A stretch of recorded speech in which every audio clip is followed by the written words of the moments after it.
বসন্তের কথা শুনলেই মনে পড়ে যায় পলাশরাঙা পুরুলিয়ার কথা। এই সময় পুরুলিয়া সেজে ওঠে রক্তিম রাঙা পলাশ ফুলের সৌন্দর্যে। এই সময় দেশের বিভিন্ন স্থান থেকে পর্যটকেরা ভিড় করে পলাশের শহর পুরুলিয়াকে দেখতে ও জানতে।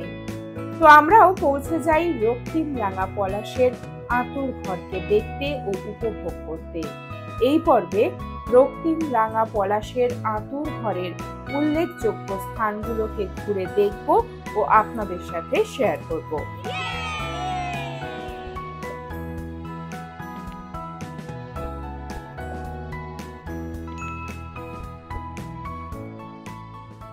Good morning and welcome from Purulia.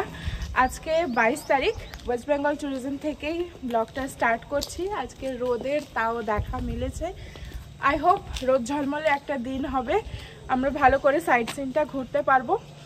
আর চলুন আজকে এখান থেকেই স্টার্ট করছি আমাদের জার্নি। আজকে পুরুলিয়ার সাইট সিন যেগুলো সেগুলো সমস্ত ঘুরে দেখব, আপনাদের সঙ্গেও শেয়ার করব। আর যারা দেখেনি আগের পর্বটা তাদেরকে রিকোয়েস্ট করব যে একবার আগের পর্বটাও দেখতে পারেন, আশা করি ভালো লাগবে। রিসর্টের ডিটেলস ভিডিও রয়েছে সেখানে, আমি ডেসক্রিপশনে লিঙ্ক দিয়ে রাখবো, যদি পারেন একবার চেক আউট করে নেবেন। তো চলুন আমরা এবার ব্রেকফাস্টটা সারবো, সেরে আমরা বেরিয়ে যাব। তো চলে এসেছি রেস্টুরেন্টের সামনে, এখানেই ব্রেকফাস্টটা আমরা করব। আর ব্রেকফাস্টটা কিন্তু কমপ্লিমেন্টারি আমাদের রুম ট্যারিফের সঙ্গে। তো আমাদের ব্রেকফাস্ট রেডি হয়ে গেছে অলমোস্ট, আমরা এবার খাবো, বেরিয়ে যাবো। আর এখানে অপশান তো দুরকমই থাকে ওয়েস্ট বেঙ্গল ট্যুরিজমের প্রপার্টিগুলোতে, লুচি তরকারি আর ব্রেড টোস্ট, আর ডিম অপশান আছে, যে যেরকম ডিম নেবে আমরা ডিমটা আজকে অর্ডার করি। লুচি তরকারি মিষ্টি কলা বার্গার আর কলা মিষ্টি সবার সঙ্গেই দিচ্ছি। এই হচ্ছে এখানকার ব্রেকফাস্ট অপশন। ব্রেকফাস্টটা সেরে আমরা চটপট বেরিয়ে যাই, অলরেডি আমরা লেট। আর বাইরে গাড়িও এসে গেছে, তারা দিচ্ছে অনেকক্ষণ। তো চলুন ব্রেকফাস্টটা সেরে দিই। তো ব্রেকফাস্ট আমাদের ডান, দেখতেই পাচ্ছেন এখানে গাড়ি চলে এসেছে।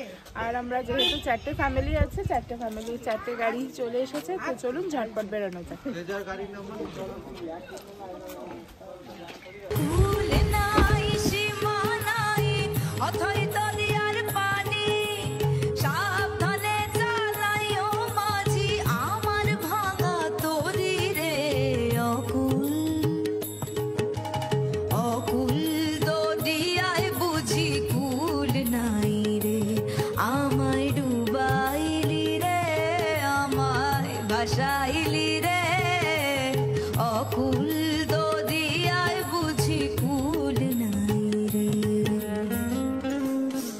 আমরা পলাশের পুরো জঙ্গলের মধ্যে দিয়ে যাচ্ছি, আর আমাদের প্রথম গন্তব্য হচ্ছে মার্বেল লেক।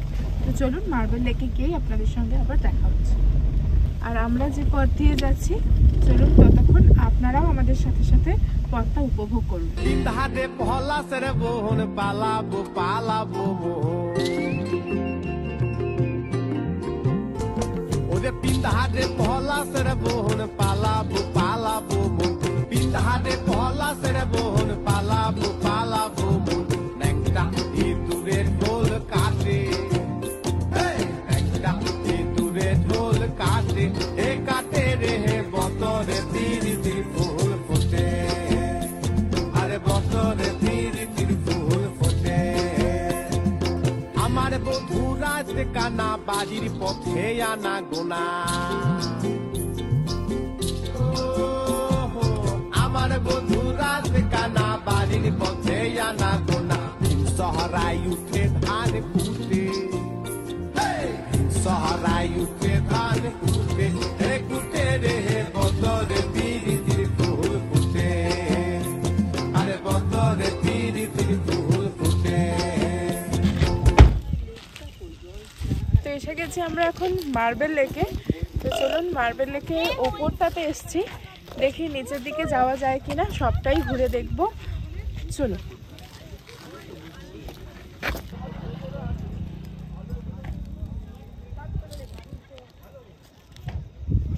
মার্বেল লেগে এসে আমি ছোট ছাগল ছাড়াকে পেয়েছি, তাকে পুরো কোলে নিয়েছি। ছেড়ে দাও।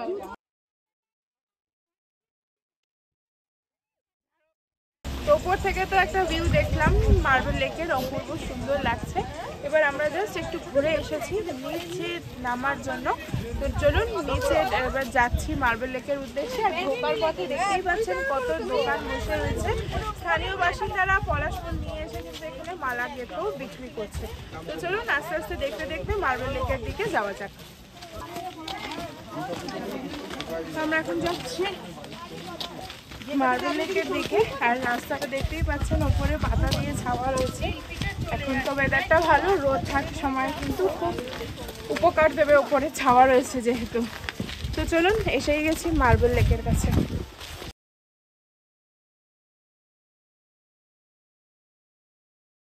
মার্বেল লেকের একদম কাছে দেখতেই পাচ্ছেন পিছনে লেকটা। আর সেই অর্থে যে এটা প্রাকৃতিকভাবে লেক এটা কিন্তু নয়, এক্সকাভেশনের ফলেই কিন্তু এই লেকটা তৈরি হয়েছে। অ্যাকচুয়ালি এখানে হাইড্রো পাওয়ার তৈরির জন্য এটা নির্মাণ করা হয়েছিল। আর এই লেকটা কিন্তু এই বৃষ্টির জল জমে জমেই তৈরি হয়ে গেছে, সেই অর্থে লেকে পরিণত হয়েছে। অ্যাকচুয়ালি এটা অনেকটা ডিপ, তো প্রচুর ডিপ, সামনে না যাওয়াই অতটা ভালো। বসে আছি বেশ খানিকক্ষণ, আর খুব সুন্দর একটা হাওয়া দিচ্ছে সত্যি। মানে একটা ওয়েদার নিয়ে এসেছিলাম, ভাবছিলাম একেই আমরা লেটে আসছি, বসন্ত প্রায় শেষ, বসন্ত প্রকৃতি তো দেখলাম, তার সাথে সাথে বর্ষার রূপও খানিকটা দেখা হয়ে গেল। সত্যি অসাধারণ, প্রকৃতির এই রূপের কাছে আমরা কিছুই নয়, আমাদের এক্সপ্রেশনও কিছুই নয়। যা আমরা অভিজ্ঞতা করলাম সত্যি ভীষণ ভালো লাগছে। অবশ্যই আপনারাও কমেন্ট করে জানাবেন যে আপনাদের দেখতে কীরকম লাগছে। মার্বেল লেক থেকে এবার আমরা বেরিয়ে যাচ্ছি, এবার যাব বামনি ফলসে। ख्वाहिशों की चादर ओढ़े आसमां में उड़ ले आजा चल,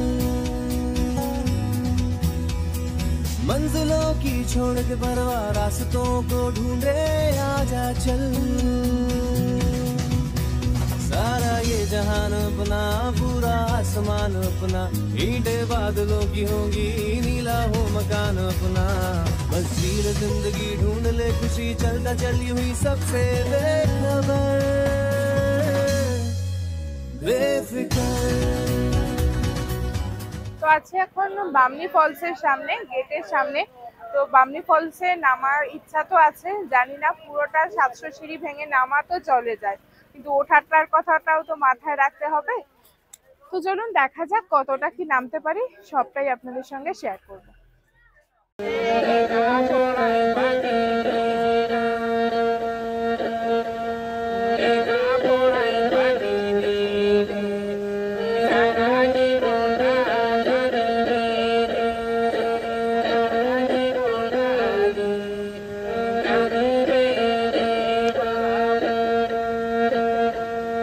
বামনি ফলসে আমরা আর পুরোটা নামছি না, এখান থেকেই জাস্ট ড্যামটা দেখা যাচ্ছে, দেখে নিচ্ছি। জলধারাটা নামছে, আর ওঠাটা একটু ডিফিকাল্টি হয়ে যাবে সবার পক্ষে, মারাও আছে, তো ওই জন্য আর আমরা নামছি না, এখান থেকে বেরিয়ে যাচ্ছি। আপনাদের সাথেও যারা বয়স্ক আছে একটু বুঝে সুঝে নামবেন, কেন কি নেমে যাওয়া যাবে, উঠতে গেলে বেশ কষ্টসাধ্য ব্যাপার।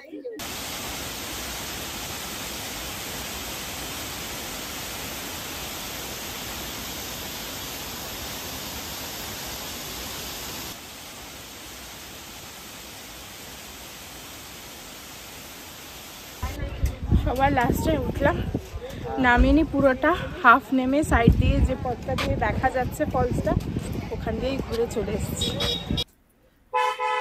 তো এবার আমরা যাচ্ছি দুর্গা ফলসের দিকে।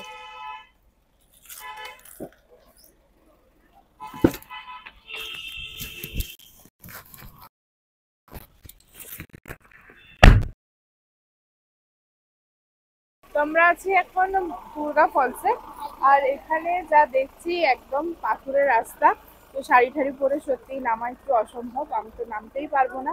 তো আমার হাজবেন্ড যদি নামতে পারে তাহলে ক্লিপ দেখাতে পারবো, তা না হলে আর হবে না।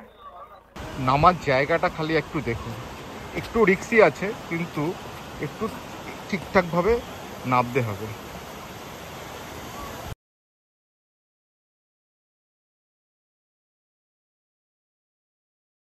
সে আমার যা মনে হচ্ছে যে বয়স্কদের জন্য এই স্পটটা কিন্তু একদমই আদর্শ নয়। বামনি ফলসে যেমন দেখলাম স্টেপ করা রয়েছে, এখানে কিন্তু কোনো স্টেপ নেই, পাথর কেটে কেটে ওই পাথর বেয়েই নামতে হবে। তো সুতরাং আপনারা এখানে রিস্ক নেবেন না, এইটাকে উপর থেকে দেখেই নেক্সট স্পটের উদ্দেশ্যে বেরিয়ে যাবেন।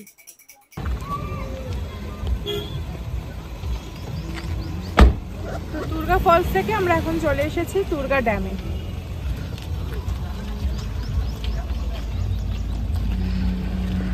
তো আছি এখন দুর্গার ড্যামের সামনে, পিছনে দেখতেই পাচ্ছেন ড্যামটা। আর পুরুলিয়ায় তো অনেকই ড্যাম রয়েছে, অ্যাকচুয়ালি পুরুলিয়ায় তো জল কষ্ট আছেই, জানেন আপনারা সকলেই। তো এমন কিছু দেখার এখানে কিছু নেই। আর ওপরে উঁচুতে একটা মন্দির আছে ছোট, তো লোকের কাছ থেকে জিজ্ঞাসা করলাম যে ওটা একটা রাম মন্দির, ওখানে ছোট করা হয়েছে। এখানে আর কিছু নেই। এখানে বিকালবেলা আসলে দৃশ্যটা কিন্তু খুব সুন্দর লাগবে দেখতে। তো এবার দুর্গা ড্যাম থেকে আমরা বেরিয়ে যাব, পরবর্তী ডেস্টিনেশন আজকে আমাদের চরিদা গ্রাম। তো চলুন ওখানে গিয়েই দেখা হচ্ছে।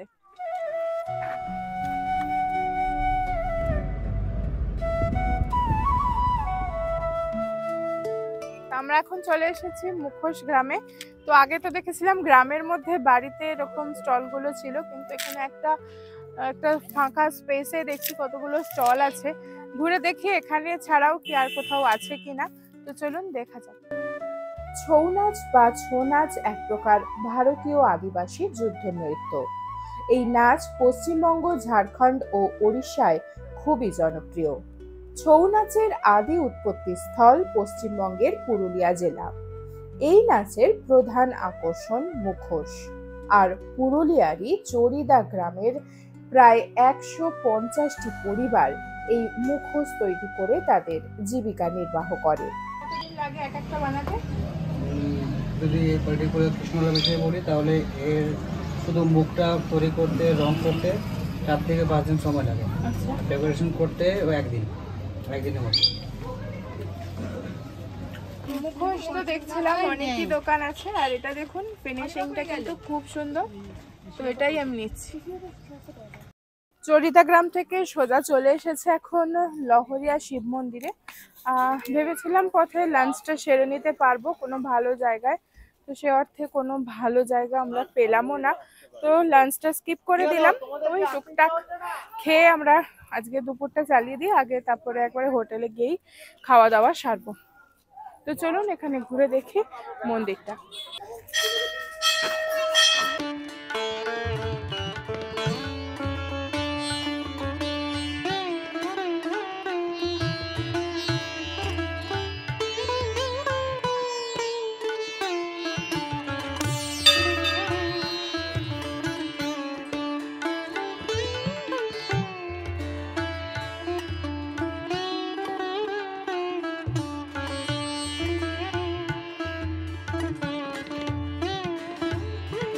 মন্দিরটার পরিবেশটা খুব শান্তশিষ্ট, বেশ ভালো লাগলো। আর অনেকটা চত্বর জুড়ে, আর মন্দিরের বাইরে পিছনে দেখতেই পাচ্ছেন অনেক টুকটাক জিনিসের দোকান রয়েছে। এই ছোটখাটো গিফটিং পারপাস অনেক কিছু অপশন আছে, চাইলে এখান থেকে কেনাকাটি করতে পারেন।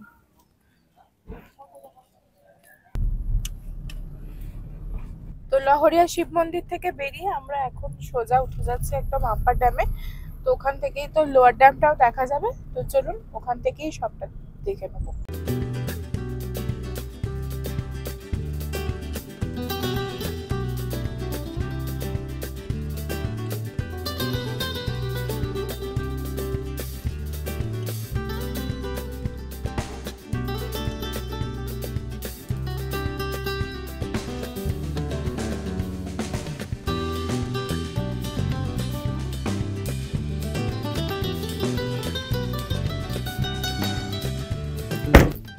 তো চলে এসেছি আপার ড্যামে।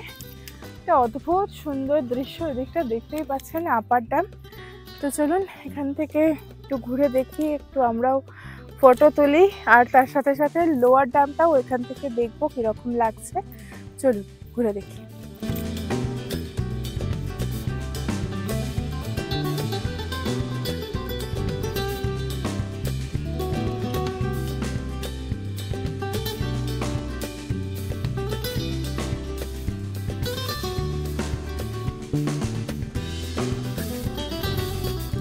তো আপার ড্যামে আমরা বেশ খানিকক্ষণ সময় কাটালাম, বেশ ভালোও লাগলো, খুব সুন্দর হাওয়াটাও রয়েছে। আর এখানে বেশ কয়েকটা আলু কাবলি ঝালমুড়িও বিক্রি হচ্ছে, আপনারা চাইলে এখানে কিছু খেতেও পারেন। তো আমরাও আজকে এই টুকটাক খেয়েই কাটিয়ে দিলাম, বেশ ভালোই কাটলো সময়টা। আপনারাও অবশ্যই কমেন্ট করে জানাবেন যে আপনাদের দেখে কিরকম লাগলো। তো চলুন এবার আমরা যাব মুরুগুমা ড্যামের ওখানে সানসেট দেখব। তো চলুন, ড্রাইভার দাদারাও তাড়া দিচ্ছে, এখান থেকে এবার বেরিয়ে যাই।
তো এখন বাজছে 6:30, আর আমরাও জাস্ট নামলাম গাড়ি থেকে।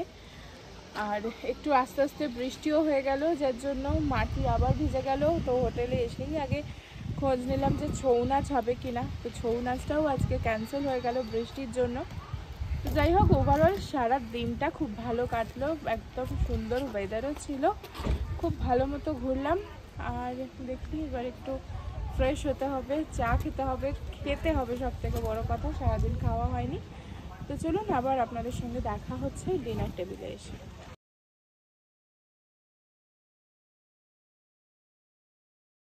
তো আজকে ডিনারে আমরা নিয়েছি ভাত আর মাটন।